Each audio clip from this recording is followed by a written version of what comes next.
మన జీవితాలు, మన ఆలోచనలు, మన ప్రణాళికలు అన్నీ కూడా భూ సంబంధంగా ఉండి ఏవో కొద్ది సంవత్సరాలు, కొద్ది కాలాలకు మాత్రమే పరిమితమై ఉంటుంది.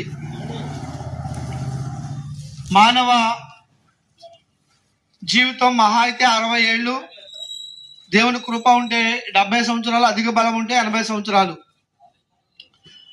అయినా ఏదో ఒక సందర్భంలో, ఏదో ఒక పరిస్థితిని బట్టి ప్రతి ఒక్కరూ చనిపోవాల్సిందే.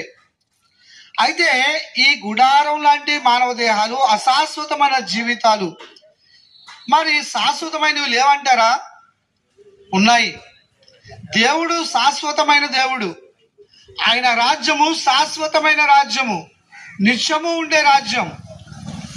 మనలో ఉండే ఆత్మ కూడా శాశ్వతంగా జీవించేదే.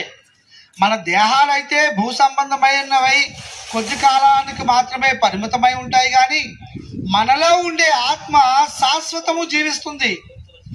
మనం చనిపోయిన తర్వాత రెండు స్థలాలలో ఏదో ఒక స్థలంలో మన ఆత్మ నిత్యము జీవిస్తుంది. ఒకటి, మనం చేసే పాపాలను బట్టి నిత్యాగ్నిగుండంలో కాలిపోతూ గుండెలు బాదుకుంటూ ఉండాల్సిన పరిస్థితి, వేదనకరమైన పరిస్థితి. దాన్నే పాతాళం, నరకం అంటాం, పాతాళం. రెండవది, భూమి మీద మనం జీవిస్తూ ఉండగా మన